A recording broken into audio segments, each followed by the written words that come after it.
ನೋಡಿ ಇದನ್ನು ನಾನು ಸೋಯಾಬೀನ್ ಮತ್ತು ಕ್ಯಾಪ್ಸಿಕಮ್ ಹಾಕಿ ಒಳ್ಳೆ ಕರಿ ಮಾಡೋಣ. ತುಂಬಾ ಅದ್ಭುತವಾಗಿರುತ್ತೆ. ಮೊದಲಿಗೆ 4-5 ಟೇಬಲ್ ಸ್ಪೂನಷ್ಟು ಎಣ್ಣೆ ಹಾಕ್ಕೊಳ್ಳಿ. ಸಾಸಿವೆ, ಜೀರಿಗೆ, ಉದ್ದಿನಬೇಳೆ, ಕಡಲೆಬೇಳೆ, ಮೆಂತ್ಯ ಕಾಳು,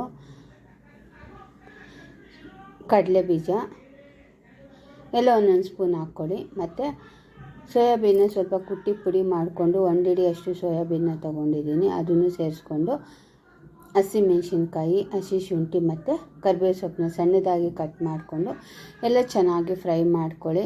ಸೋಯಾಬೀನೆಲ್ಲ ಎಣ್ಣೆಯಲ್ಲಿ ಚೆನ್ನಾಗಿ ಫ್ರೈ ಆಗಬೇಕು. ಮತ್ತು 1-2 ಈರುಳ್ಳಿ, 2 ಕ್ಯಾಪ್ಸಿಕಮ್ಮು, 2 ಟೊಮೊಟೊ ಇಷ್ಟನ್ನು ಸಣ್ಣದಾಗಿ ಕಟ್ ಮಾಡಿಕೊಂಡು ಇದು ಹಸಿ ಹೋಗೋವರೆಗೂ ಚೆನ್ನಾಗಿ ಫ್ರೈ ಮಾಡ್ಕೊಳ್ಳಿ. ನೋಡಿ, ನಾನಿಲ್ಲಿ 2 ಟೇಬಲ್ ಸ್ಪೂನಷ್ಟು ಖಾರದ ಪುಡಿನ ಹಾಕ್ಕೊತಾ ಇದ್ದೀನಿ.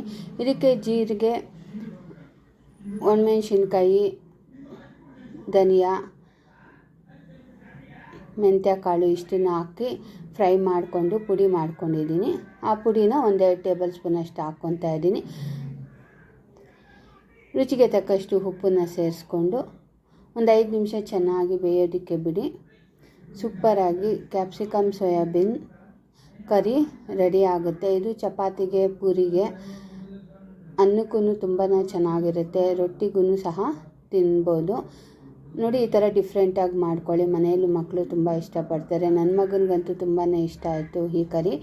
ಈ ವಿಡಿಯೋ ನಿಮಗೆ ಇಷ್ಟ ಆದರೆ ಹಾಗೆ ಒಂದು ಲೈಕ್ ಮಾಡಿಬಿಡಿ, ಶೇರ್ ಮಾಡಿಬಿಡಿ, ನನ್ನ ಚಾನಲ್ನ ಫಾಲೋ ಮಾಡಿ.